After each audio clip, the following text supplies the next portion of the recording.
Assalamualaikum warahmatullahi wabarakatuh.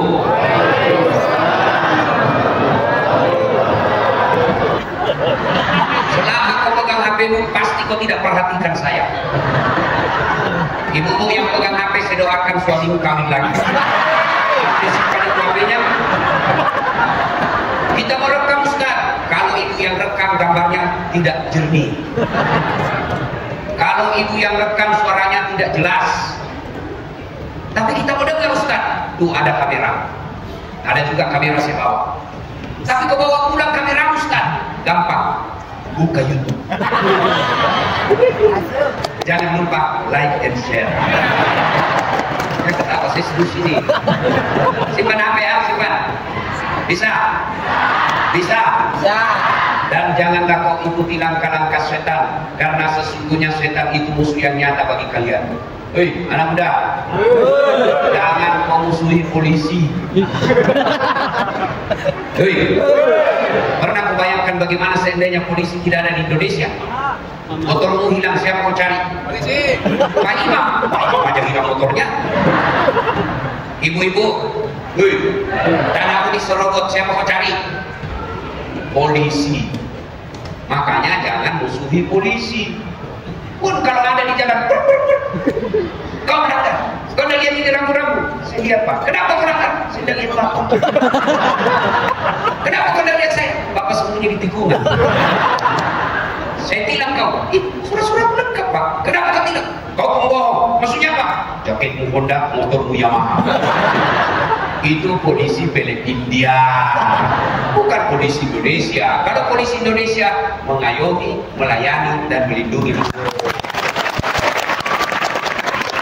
Polisi juga ulama. Polisi juga jangan musuhi ulama. Kenapa? Karena kalau kau mati, siapa yang bungkus kau? Maka yang baik, ulama doakan polisi, polisi lindungi ulama. Bekerja sama dalam menjaga Republik Indonesia. Wa qala idzan bismillahirrahmanirrahim. Ya ayyuhalladzina amanu taqullaha. Wih, mana ini panitianya suka hilang-hilang suaranya. Wala tattabi'u khutuwatis syaitan innahu lakum aduwwun mubin. Wa qala idzan bismillahirrahmanirrahim. Ya ayyuhalladzina amanu taqullaha haqqa tuqatih wa la tamutunna illa wa antum muslimun. Wahai orang-orang yang beriman, bertakwalah kalian kepada Allah dengan sebenar-benarnya takwa, dan janganlah kalian mati kecuali dalam keadaan beragama Islam. Ayat ini hampir Jumat-Jumat kita dengar di khutbah Jumat. Seolah-olah Allah ingin berkata kepada kita, "Hai Das'ad, hati-hati, ibu-ibu, hati-hati, kamu ngaku Islam, tapi belum tentu bisa mati dalam keadaan Islam." Adakah orang Islam yang matinya dalam keadaan kafir? Banyak. Banyak. Insya Allah kita tidak akan mati dalam keadaan mencuri. Insya Allah kita tidak akan mati dalam keadaan ngerampok. Insya Allah kita tidak akan mati dalam keadaan berzina. Tapi yang bisa membuat kita mati kafir, hubbi aklil haram, suka memakan uang haram.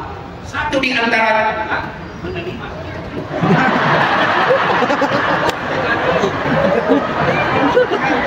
Satu di antaranya adalah menerima serangan fajar ketika pilpres pemilihan. Ada pelakunya di sini. Majelis taklim, saya cinta kalian karena Allah, tapi jangan komit. Cek, ini godaan setan juga. Ibu majelis taklim, jangan kau minta gunung seragam dari caleg. Tenang. Banting aja banting. Kami ada majelis taklim, anggotanya 30 orang, bisa saya arahkan, tapi tolong baju seragamnya. Jangan. Woi, tahu enggak jenis kelamin terbanyak dalam pemilu yang akan datang? Perempuan. Makanya benar ketika dikatakan dalam agama perempuan adalah tiang negara, maka kalian semua adalah tiang-tiang negara. Jangan mau disogok, dan caleg, calon pemimpin jangan nyogok, rakyat jangan memeras, dan jangan kau golput. Jangan juga yang penting milih karena sama-sama orang Jawa, jangan. Kalau sama-sama orang Jawa, kapan kami orang Bugis jadi pemimpin?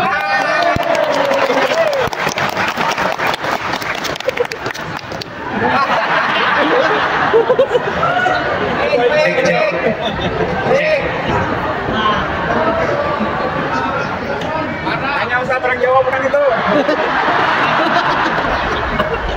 Ceng. Anak-anak Nabi, 3 laki-laki. Pertama Abdullah, Zainab, Ruqayyah, Ummu Kalsum, Fatimah. Memang ibu-ibu hebat. Pasti ada cowok di sini baru dia tahu anaknya Nabi 7. Iya toh? Ya. Maka itu lagu penting karena dia akan menjadi informasi buat kamu. Maka jadikan lagu-lagu Islam lagu rumah tanggamu. Tidak usah lagu cikan pen.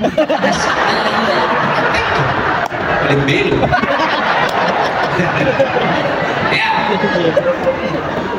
Jangan kau mati kecuali dalam keadaan beragama Islam.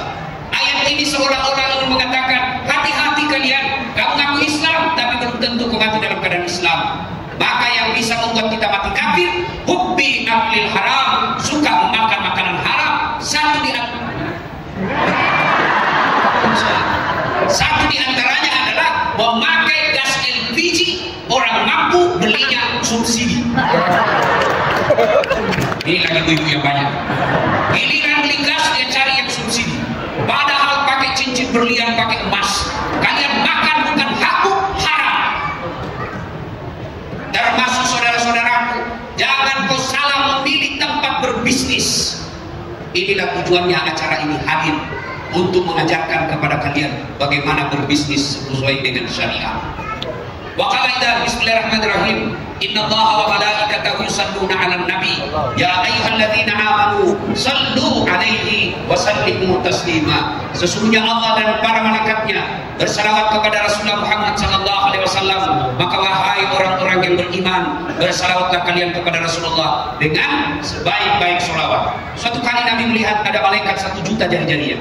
Masya Allah. Adik-adik berapa jari-jarimu, Dek? 10. Cacat kok itu. Tidak ada jari-jari kaki. 20. Ini malaikat 1 juta jari-jarinya. Nabi kagum. Wahai malaikat, banyak betul jari-jarimu. Ya, saya ditugaskan Allah mencatat air ketika hujan. Ibu-ibu ada yang bisa catat air hujan? Ada? Paling catat utang. Lalu Nabi bertanya, wahai malaikat, apa betul kau mampu mencatat air hujan? Iya. Ku catat yang jatuh di laut, ku catat yang jatuh di darat, ku catat yang jatuh di gunung. Semua aku catat, tak setetes pun yang Muhammad. Lalu Nabi bertanya, betul kau mampu catat? Iya. Lalu malaikat ini berkata, ya Muhammad, ada satu yang tidak bisa aku catat. Kenapa? Karena jumlahnya lebih banyak daripada air hujan. Apa gerangan? Ketika umatmu berkumpul di satu tempat dan mereka berselawat bareng-bareng kepadaku, aku tidak bisa mencatat betapa banyak pahala yang Allah turunkan di tempat kita. Allah. Maka ketika saudaraku berkumpul seperti ini, berselawatlah bareng-bareng karena pahalanya sangat besar. Orang masuk surga bukan karena tidak ada dosa. Kalau orang masuk surga karena tidak ada dosa, demi Allah tidak ada isinya surga. Kenapa? Semua kita punya dosa. Mana ada orang tidak ada dosanya di sini? Nih di sini depan saya. Mana ada dosanya? Tuk. Buka penuh dosa. Lalu kenapa orang masuk surga? Ditimbang pahalanya, timbang keburukannya. Ternyata timbang punya timbang lebih berat kebaikannya daripada keburukannya. Meskipun selisihnya 0,1%. Tidak usah kau gugat di MK. Ya, maka semuanya selawat. Bisa? Ya. Bisa? Ya. Yang merasa jenis kelamin laki-laki dia dulu. Kita dengar dulu mak-mak. Ini ras terkuat di bumi. Saya pernah tertipu WC. Kiri nyala, dia belok kanan. aku belok kanan, WC kita sebelah kiri. Dia bilang jangan lihat WC Ustaz, lihat setir. Repotnya itu kalau setir harus dilihat. Inilah ras terkuat. Diberikan alis yang cantik oleh Allah. Ya Allah. Ayo Bu, ayo salawat bareng-bareng. Salatullah salam ala toha rasul. Salatullah ala yasin. Ya, nilainya kira-kira 9,5. Ya, bos yang merasa jenis kelamin laki-laki keras-keras ya, jangan mempermalukan jenis kelamin kita. Ayo. Salatullah ala toha rasulillah. Salatullah ala yasin habibillah. Nilainya 9,7. Kemudian semua yang dalam garis dalam kota-kota ini, diamlah. Nah, kita dengar ini di depan bos. Bos dari Bank Indonesia. Nah, dia dengar ya. Ayo Pak, ayo. Diam. Ayo Pak, ayo. Salat.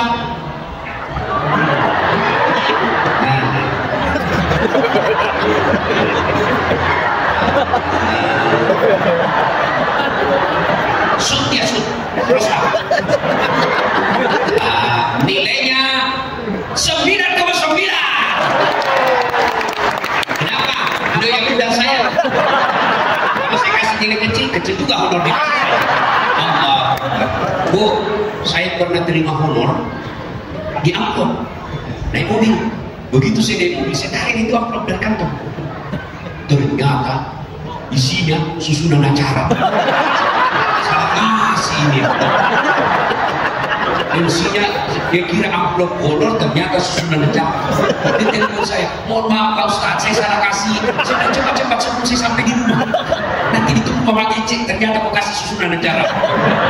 Suka luka menjadi ustaz. Belum lagi dapat emak-emak. Kalau mau foto, ditarik ke kita. Pulang Ustaz, kabur. Padahal dalam hatiku, mukamu yang kabur. Bareng-bareng, ayo semua, laki, perempuan, bapak, ibu, adik-adik, ayo salat bareng-bareng. Salatullah keras ala toha rasulillah. Salatullah ala yasin habibillah. Alhamdulillah. Saya tidak mau ceramah, saya cuma mau berkisah. Mudah-mudahan jadi pelajaran yang berkaitan dengan tema kita yang diamanahkan ke saya. Satu, seorang pemuda bernama Salman Al-Farisi, tinggal di Persia sekarang. Dia cerita sama pendetanya. Kata pendetanya, saya dapat kabar sudah ada nabi akhir zaman seperti yang telah dijelaskan oleh kitab kita. Ciri-cirinya sudah ada di Saudi Arabia sekarang. Kau pergilah cari. Mudah-mudahan kau bisa beriman kepadanya. Salman Al-Farisi bertanya, apa ciri-cirinya? Satu, dia makan hadiah, tapi dia tidak makan sedekah. Itu aja dia bawa. Ingat itu, dia makan hadiah, tapi dia tidak makan sedekah. Jalan kakilah dia menuju ke Madinah. Sampailah di Madinah. Cari, ingat pesan gurunya, namanya Ahmad. Ketemulah dia. Oh, itu dia. Lagi berkumpul dengan sahabatnya. Waktu itu Muhammad SAW lagi berkumpul dengan para sahabat. Maka datanglah Salman Al-Farisi membawa kurma. Kurma yang dia bawa lalu disampaikan kepada Muhammad. Ya Muhammad, ini sedekah untuk kamu. Nabi ambil satu biji. Begitu dia mau makan, Nabi bertanya, apa tadi ini kau kasih saya? Sedekah. Nabi simpan kembali kurmanya, tidak jadi dimakan. Salman Al-Farisi berkata, sudah masuk syarat pertama, tidak makan sedekah. Besok datang lagi, ya Muhammad, ini hadiah. Lalu Nabi melihatnya, oh sama yang kemarin. Ini apa? Hadiah. Lalu Rasulullah SAW mengambilnya dan memakannya. Salman Al-Farisi berkata, cocok. Ciri yang kedua, memakan hadiah. Nah sekarang saya mau tanya kalian yang sudah puluhan tahun Islam. Ini yang paling depan. Saya tahu yang paling cakep. Nah yang berikutnya, apa bedanya hadiah dengan sedekah? Hadiah dan sedekah. Itu generasi Islam. Anak muda Islam sudah puluhan tahun beragama Islam tidak tahu membedakan apa hadiah, apa sedekah. Ini gunanya kau hadir ceramah, bukan cuma selfie. Hai guys, kita di Indonesia Syariah Economic Festival. Tidak ada gunanya. Sekarang saya tanya ibu-ibu, ras terkuat di bumi. Saya cari ini yang gampang sih kenal, karena wajahnya dikaruniai Allah yang penuh pesona. Siapa namanya dia? Nah ya itulah namanya. Apa bedanya sedekah dengan hadiah? Betul. Gini, supaya ringkas. Kalau saya memberikan sesuatu kepada Yusuf Kalla, mantan Wapres, itu namanya hadiah. Jelas? Jelas? Kalau Pak JK memberikan sesuatu ke saya, namanya sudah pas. Nggak usah kok sedekah adalah milik repot. Langsung saja kasih contoh, itu sudah paham. Ya, dan seringan-ringan sedekah buat kita, ibu, bapak, seringan-ringan sedekah kepada istrimu, tiap hari cium jidatnya. Itu sedekahnya Rasulullah kepada istrinya. Contoh mulai besok. Ibu-ibu yang punya suami, besok minta sedekah ke suamimu. Begitu mau keluar, Pak, sedekah. Kata suaminya, sini saya sedekahi kau. Oh ibu, istri saya di rumah mamanya cek, itu kalau mau keluar dia sedekah sama saya sepuas-puasnya. Dia cium dulu tangan saya. Dicium. Mata pun dicium. Ini agak lama. Pernah kau cium matanya suamimu? Pantas dicium sama perempuan lain. Sudah itu ibu, dia tidak akan pernah tutup pintu mobil sebelum dia usap dada saya. Dan dia berkata, Ustaz, ridhoi saya. Dia tidak akan lepas sebelum sedang dia. Saya ridhoi kau sayang. Senang. Apalagi ketika dia puji saya, kau makin gagas ya Ustaz. Saya tahu dia bohong, tapi saya senang.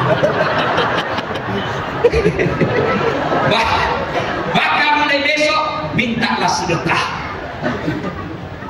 Itu kisah pertama Salman Al-Farisi. Apa hikmahnya sebelum lanjut ke kisah berikutnya? Saudaraku, belajarlah ilmu agama. Allah tidak akan menanyamu di akhirat kelak. Kamu tahu tidak aplikasi komputer? Tidak. Kamu tahu tidak tata ruang angkasa? Tidak. Yang Allah tahu, gimana tanya ke Allah, gimana wudumu? Benar tidak cara wudumu? Jangan sampai sarjana, magister, manajemen, tapi cara wudumu masih salah. Pantas 30 tahun kau sholat tidak bisa lepas dari kredit. Ada pelakunya di sini. Kenapa? Karena cara wudumu salah. Kau perjalanan ke hutan, lagi tur panjang gunung, ketemu air, kamu tidak tahu cara berbersih setelah kencing. Belajar ilmu agama. Bagaimana cara kencingnya Rasulullah? Disunnahkan. Woi, tidak usah kulihat itu.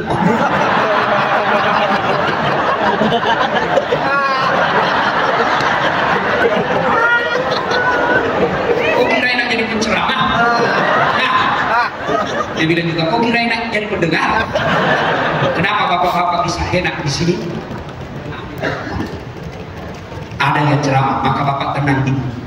Kenapa saya bisa ceramah di sini? Karena ada yang dengar. Maka kita harus saling menghargai. Biar setengah masuk saya ceramah di sini 2 jam bergelora, tidak ada penonton. Kalau kali untung sudah lama gila itu Ustaz Bugis. Ya. Hey. Kamu pergi ke satu daerah, lagi touring, lagi wisata, mau kencing kan tiba-tiba aja mau. Harus kau belajar bagaimana kencing yang Islami. Boleh berdiri, boleh apabila keadaan tidak memungkinkan untuk duduk.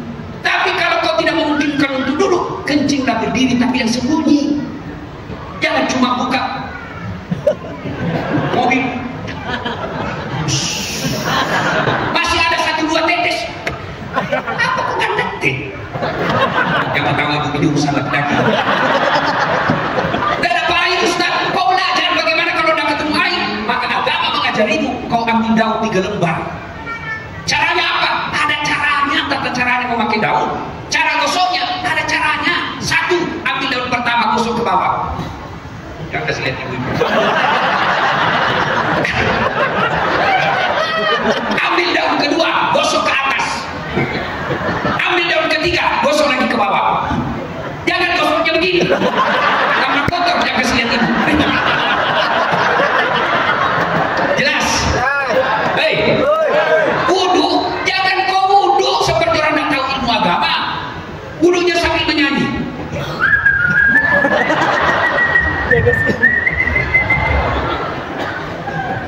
Salman Al-Farisi, anak muda, haus ilmu, dia jalan kaki dari Persia ke Madinah, belajar. Ibu-ibu belajar. Jangan sampai waktunya ibu habis untuk medsos daripada belajar menjadi istri soleha. Saya ingat ini muka-muka rajin berdoa semua. Alhamdulillah. Ya Allah, lindungi suamiku.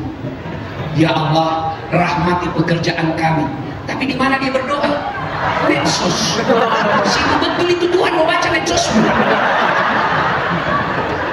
Ya ketawa, saya serius. Belajar.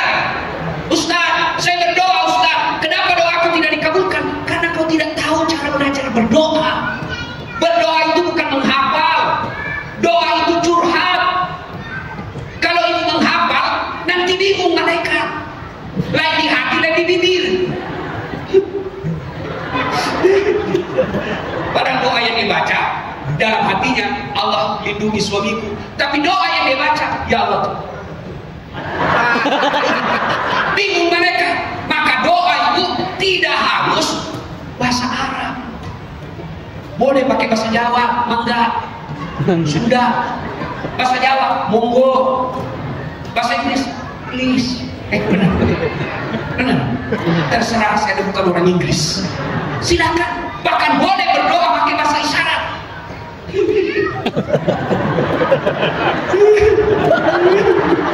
Ada yang ingat, oh kawin lagi suaminya. Banyak kan orang sholat nggak tahu. Padahal sholat ini penting. Kecil buat Allah kasih dunia, tapi kau harus tahu ilmunya tentang sholat. 12 tahun sholat tidak berkhasiat. Dia rajin sholat tapi dia tukang gosip. Padahal sholat katakan inna sholata tanha 'anil fahsya'i wal munkar. Tapi kenapa sudah rajin sholat masih tukang gosip? Berarti ada masalah dengan sholat. Ini. Saya baru masuk keadaan di sini, dilihat di TV. Ada lagi yang bilang, itu juga bajunya yang di YouTube. Iya. Hei. Kenapa jadi tukang gosip pada rajin pengajian, rajin sholat? Ada masalah dengan sholatku. Maka belajar sholat yang baik. Jangan sholat orang kaya tidak serius. Allah.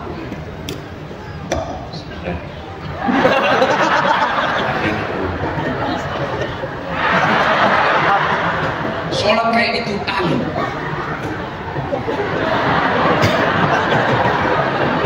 Dia ketawa karena ibu bayangkan diri sendiri kan. Sholat cari duit, apa? Iya kan apa? Tadi 200.000. Beli bensin 100.000. Beli kuota 50.000. Allah tolin. Ini. Maka belajar.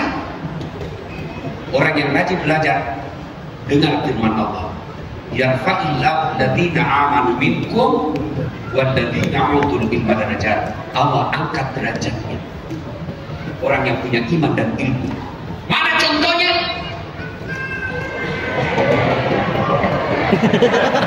Mana buktinya? Ibu semua mau selfie sama saya toh? Saya tidak gagah memang, lebih gagah Ali Untung dari saya. Iya toh? Tapi saya penuh pesona. Coba, meskipun saya jelek, kurus, hitam, pesek, tapi kalau ada tabligh akbar, pasti saya duduk di depan. Itu Allah angkat derajatnya. Maka Ibu kalau mau Allah angkat derajatmu, belajar. Habiskan waktumu untuk belajar. Dengar ceramah Ustaz A, Ustaz B. Silakan, makin banyak Ustaz kau dengar, makin wawasanmu luas. Dengan catatan jangan menjadi tim yuri. Ada orang dengar ceramah, dia menjadi penalis, penilai. Oh kalau ini oke. Oh kalau dan cocok. Dengar. Kalau kau tidak cocok jangan hina. Matikan aja, selesai. Dan jangan kamu terfokus satu ustaz saja. Makin banyak dengar makin bagus. Belajar. Ya Bu. Hei. Hei. Belajar. Adik-adik remaja, belajar. Belajar kamu ilmu agama. Kalau kau utamakan agamamu, kata orang tua dulu. Kalau ilmu agama kau utamakan, ibaratnya kau menanam padi, insya Allah akan tumbuh rumput. Tapi kalau kau tanam rumput, jangan kau menunggu ada padi. Artinya apa? Kalau kau kejar duniamu, akhiratmu akan lepas. Tapi kalau kau kejar ilmu akhiratmu, insya Allah dunia juga. Jelas? Contoh lagi. Dek, Dek, coba lihat sekarang para pendakwah kita. Alhamdulillah, tidak juga hina dunianya. Maka kau belajar. Sudah belajar, jangan sombong. Jangan kau kategorikan ustazmu, gurumu kau kategorikan. Ini ustaz sunnah, ini bukan ustaz sunnah. Kalau kau tidak sepaham, jangan hina mereka. Kalau kau tidak senang, sudah jangan dengar, selesai. Jangan kau hina, apalagi kau maki-maki. Saya kan dituduh ustaz step up. Iya, di medsos ini. Kalau muncul ceramah saya, ada lagi ustaz pelawak. Ada juga yang begitu. Saya dibilang tidak sunnah. Saya bilang kan, sunnah. Kenapa kau tuduh saya tidak sunnah? Buktinya kau tidak pelihara jenggot. Saya bilang, mau apa kalau tidak mau tumbuh?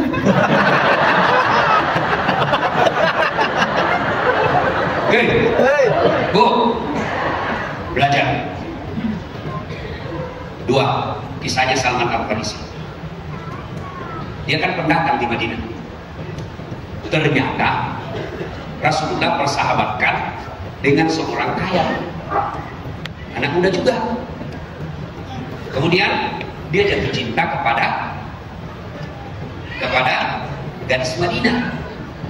Lalu dia pikir, kalau saya pergi melamar, belum tentu saya diterima. Maka dicarilah sahabatnya penduduk asli Madinah.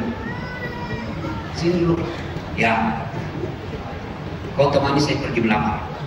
Baik, pergilah melamar. Assalamualaikum warahmatullahi wabarakatuh. Ya sahibul baik. Salam standar umat Islam. Assalamualaikum warahmatullahi wabarakatuh. Jawabannya waalaikumsalam warahmatullahi wabarakatuh. Ibu coba dengar kalau ibu jawab salam di handphone. Apa begitu standar salamnya ibu? Kalau baik-baik, assalamualaikum warahmatullahi wabarakatuh. Apa jawaban ibu? Salam. Oleh pengajian ini, mulai hari ini jawablah salam secara sempurna. Lalu dijawab, masuk. Ada apa? Ya, bilang begini, ini kawan yang diajak. Ini Salman Al-Farisi. Rasulullah mempersaudarakan saya karena Allah. Oke. Dia senang sama anak gadisnya Bapak. Dia melamar. Bagaimana menurut Bapak? Dia bilang, baiklah. Ini yang dilamar anak saya, bukan saya. Maka Bapak ini dia sampaikan ke anaknya, masuk ke dalam kamar. Nah, sini dulu. Kau intip itu cowok gua.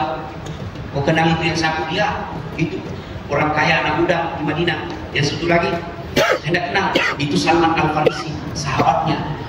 Terus Salman Al-Farisi melamarmu, menurutmu bagaimana? Apa jawaban anak gadis ini? Pak, kalau temannya Salman yang lamar saya terima. Tapi kalau Salman yang lamar saya tidak mau. Bapak ini keluar. Saya sudah sampaikan ke anak saya. Lalu Salman bertanya, apa jawabannya? Kalau ini temanmu yang lapar, dia terima. Tapi kalau kamu, mohon maaf, dia tolak. Cowok, bagaimana kira-kira kalau kamu yang berperan sebagai Salman Al-Farisi? Nah, kalau saya injak kakinya. Andai tahu kau begini, saya tidak bawa kau bikin sial. Tapi apakah Salman melakukan itu? Tidak. Salman Al-Farisi dan berkata, saudaraku, ini jodohmu. Seluruh persiapan saya, termasuk mahar saya dan duit saya yang ada ini, silahkan kau berikan, lamar dia, saya dukung kamu. Allah. Itulah persaudaraan dalam Islam. Maka tahun pemilu, kau bersaudara karena Allah.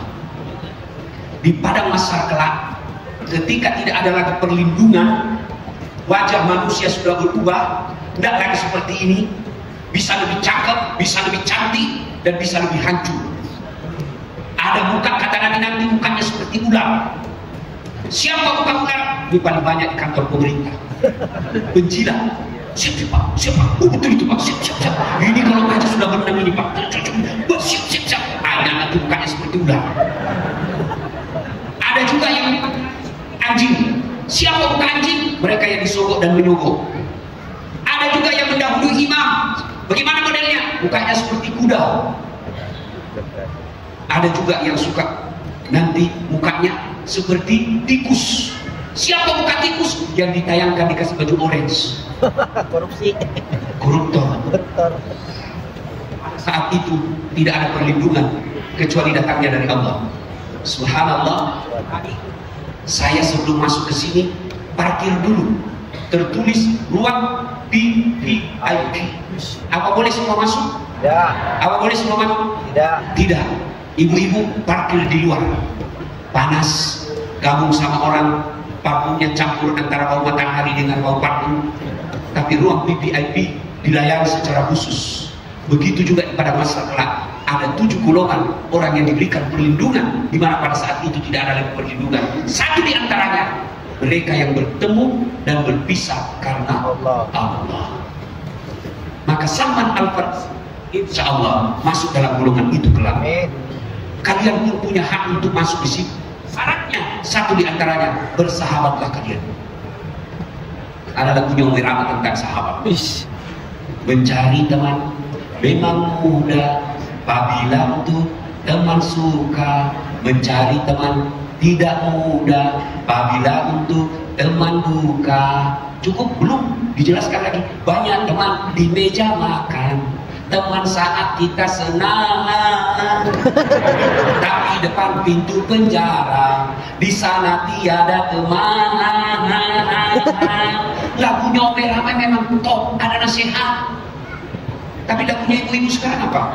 Putar ke kiri, putar ke kiri, kiri. Sekarang kanan, putar ke kanan. Apa kiri kanan? Beli. Ada juga anak muda menyanyi saking duduk. Pikiranku tak dapat ku mengerti, kaki di kepala, kepala di kaki, atas kodomo.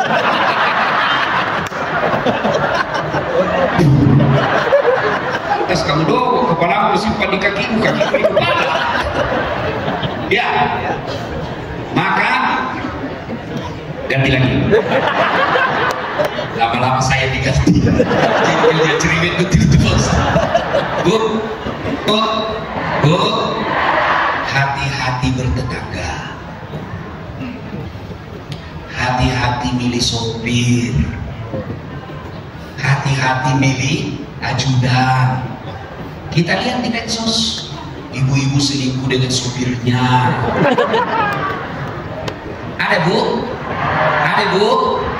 Bapak-bapak selingkuh dengan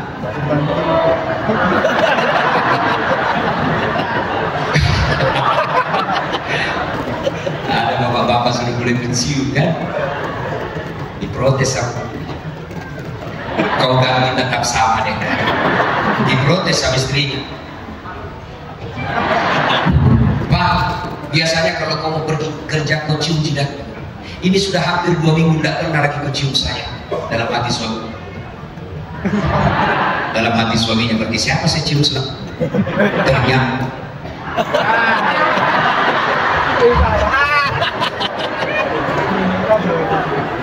Ya, bismillahirrahmanirrahim. Mudah-mudahan tidak putus-putus lagi.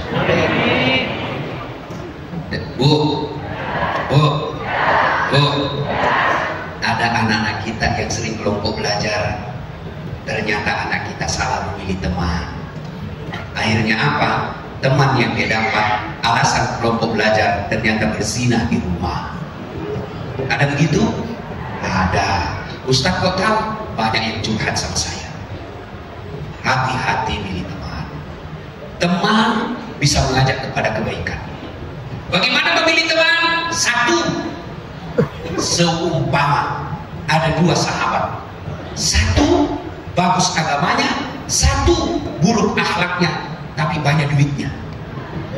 1 bagus agamanya tapi miskin. Ibu pilih mana? Pencitraan. Ya, yang umum, yang banyak duitnya. Iya kan? Hati-hati pilih teman. Cari teman yang baik agamanya. Oke, kita sudah tahu itu, sudah cari teman yang baik agamanya. Gimana operasionalnya, prakteknya? 1, lihat sholatnya. Kalau ibu jalan, kenapa ini teman saya gelisah? Mbak, kok gelisah betul? Ini sudah mau asar, kita belum sholat duhur. Temannya kan? Tapi kalau ibu mau sholat, tidak usah besok aja, jauh sholatnya, gurunya kotor. Tinggalkan dia meskipun dia cantik dan selebriti. Tuhan aja dia tipu, apalagi kamu. 2, teman yang baik, dia mengajak kepada kebaikan. Tadi sholatnya, ngajak kebaikan. Ayo, ada pengajian, ayo ikut. Itu dia ajak kamu ke surga. Maka kalau punya sudah teman yang soleh, ajak, pegang erat-erat tangannya, karena dia akan menolongmu dunia. Ini diceritakan guru saya kepada saya. Di padang mahsyar kelak, pintu surga sudah diadili semua, masuklah ke surga orang baik, masuklah neraka orang jahat. Lalu mau ditutup pintu surga, yang artinya orang dalam surga sudah abadi, orang dalam neraka sudah abadi, dan keluar lagi. Begitu mau ditutup pintu neraka, Allah berfirman kepada malaikat, "Hei malaikat, tunggu dulu. Apa? Ada satu hambaku, dia tidak boleh abadi dalam neraka. Cari dia, bawa ke dalam surga." Kata malaikat, tidak ada lagi Tuhan, ini sudah hancur semua. Tidak, saya lebih tahu, cari. Masuk malaikat, cari. Agak ini karena barang rongsokan kan. Cari. Ini dulu anggota dewan, banyak bentuk gayanya. Ini dia tuh. Pernah dengar anggota dewan dari akhirat? Masuklah surga penghafal Quran. Begitu masuk surga penghafal Quran, dilihat ini. Kenapa banyak anggota dewan dalam sini? Surga. Dan di negara saya banyak ditangkap. Diprotes sama mereka, kenapa ini banyak anggota dewan? Dia bilang mereka, "Gak usah ribut, dia cuma reses. Sebentar lagi dia balik ke tempat aslinya." Akhirnya ditemukan, oh ini ada cahaya badannya. Angkat. Apa yang pernah kamu lakukan dan kamu batal abadi dalam neraka? Tidak ada. Ingat, di akhirat tidak ada lagi bohong. Bu, di akhirat semua orang jujur. Apa yang pernah kau lakukan sehingga Allah mengangkatmu masuk surga? Tidak ada. Kau ingat dulu? Tidak ada. Kau ingat baik-baik? Oh ingat. Ingat apa? Saya pernah bersahabat dengan sahabatnya ulama. Belum ulamanya itu, sahabatnya ulama, dia bersahabat, itu yang menyebabkan dia diangkat masuk ke dalam surga. Baru sahabatnya ulama. Apalagi kalau ibu selesai acara undang saya makan malam. Cuma kadang-kala orang Islam lebih hormat kepada selebriti daripada ulamanya, lebih hormat kepada pejabat daripada ulamanya. Coba kalau pejabat diundang, kasih menu spesial, orden rumah diganti, taplak meja baru. Iya, ada pengawal polisi, tentara, pulang pun dikasih honor. Giliran kau undang, kau jemput, Enggak, kirim Grab motor. Nggak ada stang kakinya, satu di belakang. Terpaksa di belakang kasih anak Ustadz setengah mati tergantung kakinya. Hujan lagi, satu mantel berdua, setengah mati. Sudah sampai naik sedikit lagi Ustadz. Sudah sampai naik belum lagi Ustadz. Sampai lagi rumah kepanasan, setengah mati busa-busa kali pagi. Muhammad sudah itu berdoa selawatan, didoakan satu rumah berkah rumahnya, mau pulang kasih duit 100.000. Sudah itu dilihat suaminya, masa cuma 100.000 kau kasih, setengah mati doa, dia tinggalkan kehujanan pula. Apa kata istrinya? Sudah, tambah 2 sisir pisang di sini. Ibu bayangkan diri sendiri. Maka mulai sekarang Bu, bersahabat dengan ahli agama. Hati-hati milih teman. Nabi katakan, orang yang tepat memilih teman, ibaratnya, coba lihat, Nabi mengilustrasikan, kamu bersahabat dengan penjual parfum, kalau kau tidak dapat parfumnya, kau dapat wanginya. Kalau kau bersahabat dengan pandai besi, kalau kau tidak dapat apinya, kau dapat baranya. Coba adik-adik sekalian, tidak usah kulihat ini. Rasanya cuma ngurus kabel. Dia berupaya memperbaiki ini main, karena sudah waktu sudah mau habis.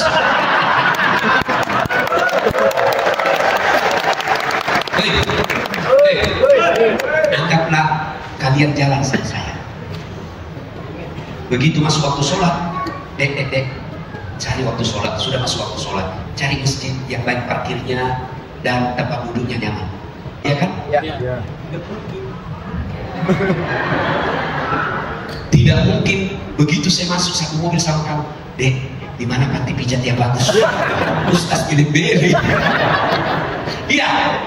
Maka saudaraku, contoh Salman Al-Farisi, carilah teman yang bisa mendekatkanmu kepada Allah Subhanahu wa Ta'ala. Selain ada nomor-nomor pengusaha di nomor HP-mu, kasih juga ada nomor-nomor ustaz di dalamnya. Ada masalah dalam hidupmu, kau telepon, Ustaz, apa hukumnya ini? Tidak dijawab, jangan kau sangka buruk. Bisa jadi ustazmu lagi mengajar, bisa jadi ustazmu lagi ceramah, bisa jadi ustazmu lagi tidur. Jangan sangka buruk. Begitu juga ibu, kalau kau telepon suamimu, tidak dijawab, sangka baik. Oh, suamiku lagi sholat duha. Dur di telepon lagi. Oh, berarti suamiku lagi meeting. Telepon lagi asal, tidak dijawab. Oh, berarti dilupa HP-nya. Tiba-tiba ganggu konsentrasi. Saya disuruh balik ke meja, kursi. Bu, hati-hati milih teman, hati-hati milih mantu. Itu penting ibu. Bu, mantu itu penting. Jangan sampai dia tempeleng. Setengah mati kita hamil, setengah mati dilahirkan. Ada ibu-ibu melahirkan senyum. Keluar kona. Dia istri artis tetap juga. Enak tak melahirkan bu? Enak tak? Kenapa ibu ulang-ulang? Sampai anak 9 bulan dalam kandungan, dilahirkan antara pilihan hidup dan mati. Menyusuinya pun menderita. Apa waktu ibu menyusui?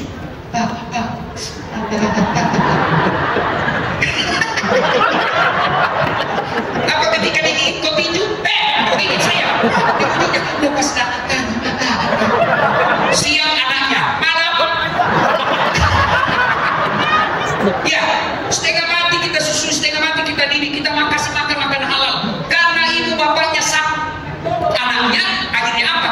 Anakmu ditempelengnya, anakmu dihina, maka hati-hati milih mantu. Mau tahu mantu yang lain? Tuh.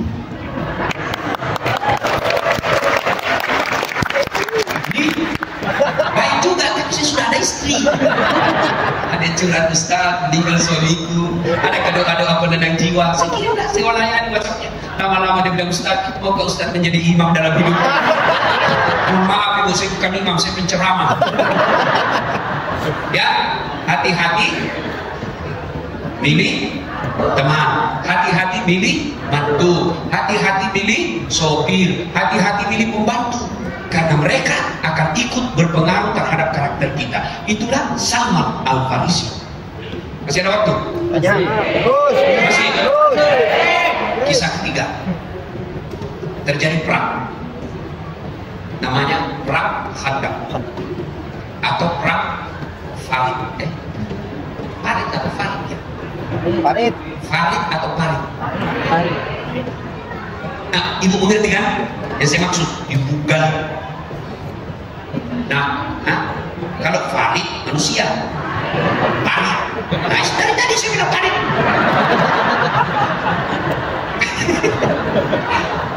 Oh bingung sahabat, mau dikepung. Salman Al-Farisi sebagai orang Persia, saya pernah melihat ya Rasulullah cara bangsa Persia dan Romawi melindungi dirinya. Gimana caranya? Dia bikin parit untuk melindungi serangan. Panjang cerita ini tapi waktu terbatas. Saudaraku, bela agama Allah. Cara membelanya di dunia medsos ini, gunakan medsos. Ibu-ibu, bela agama Allah. Caranya gunakan medsos kalau banyak mau punya follower. Saya bilang sama artis yang jutaan pengikutnya, bodoh kalian kalau kau tidak gunakan itu followermu mencari amal mendekatkan diri kepada Allah Subhanahu wa taala. Dakwah di mimbar, saya ceramah di mimbar khutbah Jumat, berapa yang dengar? Paling 200-300 orang. Tapi begitu hari untung yang tidak pernah rugi. Ada untung di sini. Oh, maaf Mas Adi. Nah ini dia. Bayangkan kalau dia share dakwah, berapa orang yang menontonnya? Maka ibu-ibu, bela agama Allah. Caranya, adik-adikku, gunakan media sosial.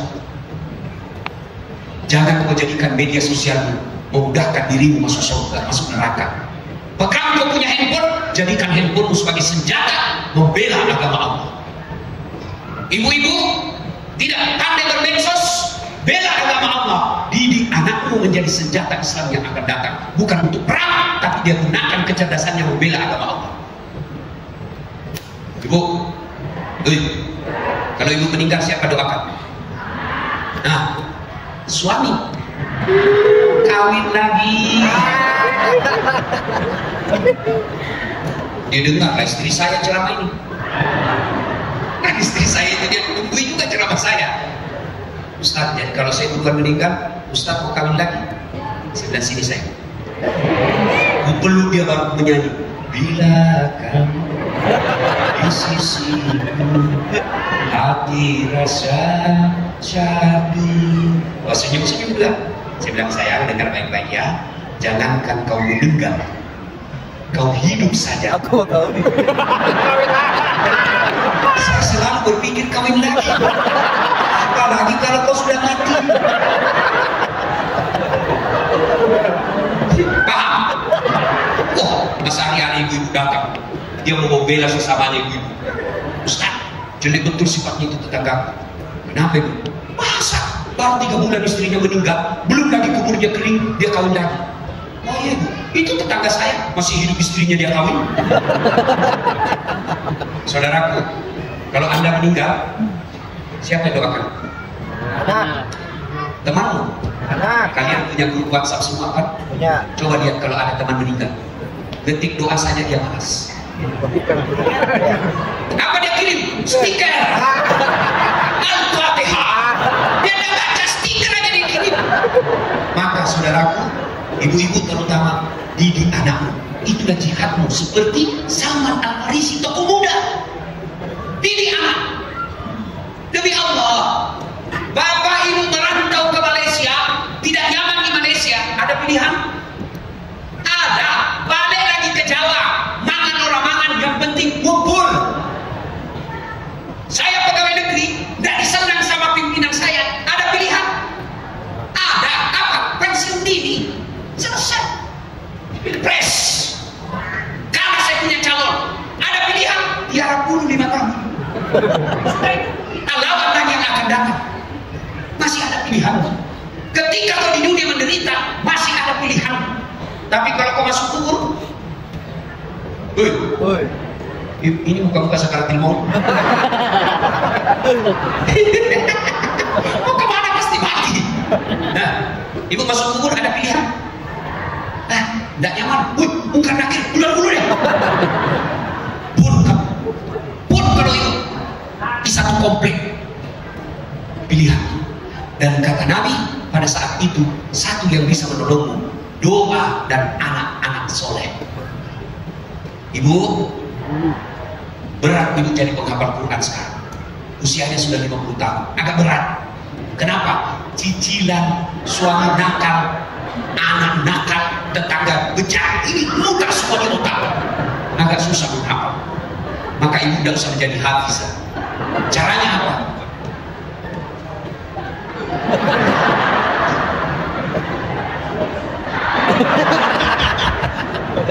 Urus. Saudaraku, hei. Ya, dari cek ya. Saudara-saudaraku, bapak-bapak, tidak usah jadi ustaz. Berat. Jauh dari keluarga. Kadang-kala capek, dipanggil foto terpaksa pura-pura senyum. Pura-pura bahagia. Lagi makan, lewat orang, Ustaz foto dulu. Berat. Tidak diladeni, update status mereka, Ustaz sombong. Gak usah jadi Ustaz. Tapi cukup kamu urus hidupnya Ustaz. Uruslah sekali nanti. Saya tidak minta duit. Cukup kau lihat ceramah saya di YouTube, jangan skip iklannya. Itulah jihadmu. Bela kau punya ulama. Salman Al-Farisi mau mati untuk membela Rasulullah. Masa mudanya. Kalian juga begitu. Bela ulamaku. Caranya apa? Nggak usah angkat pedang. Nggak usah sebarkan berita kebencian. Gimana caranya? Follow mereka. Masa artis yang tidak jelas kontennya, pamer-pamer makan aja kerjanya. Hai guys, ini 10 juta sekali makan. Kelihatan dadanya, kelihatan pahanya, enggak juga kau dikasih pegang.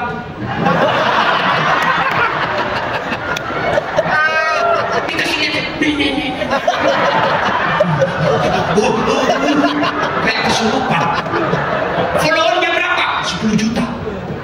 Ulamamu yang ajarkan kamu, yang menunjukkan kamu yang hak-hak, yang batil-batil, berapa followernya? 100.000. Maka cintai para guru, itulah jihadmu sebagai anak muda. Saudaraku, contoh Salman Al-Farisi. Berikutnya Abdurrahman bin Auf, Utsman bin Affan, Abu Bakar Siddiq, dan beberapa lagi tokoh-tokoh muda angkatan Rasulullah Muhammad SAW. Mereka inilah golongan pertama masuk Islam. Siapa mereka? Pengusaha muda. Ibaratnya kalau di Indonesia anggota HIPMI. Mereka lah orang-orang pertama, golongan pertama yang beriman kepada Rasulullah dan meyakini Muhammad sebagai Rasulullah Muhammad SAW. Maka saudaraku, jadilah kau pengusaha, jangan jadi budak peminta-minta. Kecil buat Allah kasih kau dunia, kecil. Caranya dekati yang punya dunia. Kenapa usaha saya setengah mati? Karena kau tidak dekat dengan yang punya dunia. Bu, ibu minta handphone sama saya. Ustaz, minta dong handphonemu. Pasti saya tidak kasih. Kenapa? Saya juga butuh handphone. Ustaz, minta dong mobilmu. Tidak mungkin saya kasih. Kenapa? Saya juga memerlukan mobil. Tapi ibu minta kepada Allah. Apapun yang ibu minta, Allah tidak butuh. Berarti dunia ini milik Allah, kecil buat Allah. Yang penting dekati Allah. Mau ibu punya anak soleh-soleha, gampang, dekati Allah. Mau punya usaha yang baik, gampang, dekati Allah. Apa guna, apa susahnya Allah berikan? Kecil semua. Bu, bisa tidak perempuan hamil tidak pernah disentuh laki-laki? Bisa. Kalau Allah mau, Siti Maryam, wanita suci, tidak pernah disentuh laki-laki, lahir melahirkan Isa alaihissalam. Cuma sekarang banyak perempuan mau saya Siti Maryam. Tidak ada suaminya. Ada anaknya. Beda-beda. Bu, bisa nggak manusia hidup dalam perut ikan? Bisa nggak? Bisa. Kalau Allah mau, Yunus alaihissalam 40 hari dalam perut ikan hidup. Kecil di dunia buat Allah, kecil. Maka saudara-saudara, adik-adikku, para generasi muda, jadilah pengusaha. Bermula dari awal. Coba, siapa yang temukan Facebook? Anak muda. Siapa yang temukan semua orang-orang sukses? Anak muda. Tapi anak muda yang berkualitas. Paham maksud saya? Apa? Maka jadilah pengusaha. Bagaimana kita mau sedekah kalau kita tidak punya usaha yang baik?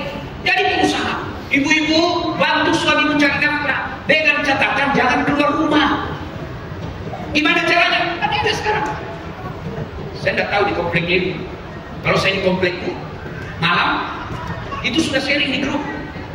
Siapa yang mau besok bubur ayam? Di komplek. Siapa yang mau kentang? Semua sudah ada. Bisnis kecil. Allah tidak meminta kamu sukses dalam usaha. Allah cuma minta kamu berusaha supaya usaha lancar, sholatmu perbaiki. Kalau sholatmu baik, insya Allah Allah mudahkan urusanmu. Bapak Ibu tahu tidak makna daripada hayya 'alas shalah? Makna daripada hayya 'alal falah. Hayya 'alal falah itu artinya dasar. Sini kamu, saya kasih kamu apa yang kamu mau. Maka anak muda, kalian mau sukses, pelihara sholatmu dengan sebaik-baiknya. Saya boleh Bapak lihat di medsos saya, di YouTube saya, hampir setiap sholat, ceramah-ceramah saya pasti saya titipkan tentang sholat, karena sholatlah ini yang paling penting. Kalau tidak ada sholat, semua amal-amalmu sia-sia. Adik-adik sekalian, kecil buat Allah kasih kau pekerjaan, kecil buat Allah kasih kau bisnis yang hebat. Allah cuma minta dekati saya. Cara mendekati Allah, sholatmu perbaiki. Insya Allah Allah mudahkan rezeki kita. Amin. Terakhir, muliakan orang tua. Ada yang curhat, Ustaz, saya dari kecil dipelihara kakek saya. Apakah saya tetap wajib minta izin kepada bapak saya ketika mau menikah? Padahal bapak saya tidak pernah ngurus saya. Wajib. Muliakan ibu bapak. Allah akan kasih kamu kesuksesan apa yang kamu mau. Ridha Allah fi ridal walidain, suktillah fi suktil walidain. Tadi saya sudah jelaskan. Ada 3 sebab kenapa perempuan sampai disebut oleh Nabi 3 kali. Ya Rasulullah, setelah Allah dan Rasulnya siapa yang saya taati? Kata Nabi, ibumu. Setelah itu siapa ya Rasul? Siapa ibu? Setelah itu siapa? Setelah itu ibu, bapak. Berarti 3 ibu, 1 bapak. Salah lagi. Memang saya bilang 3 istri. Saya bilang 3 ibu. Ini ibu memang selalu curiga sama poligami. Kenapa ibu disebut 3 kali?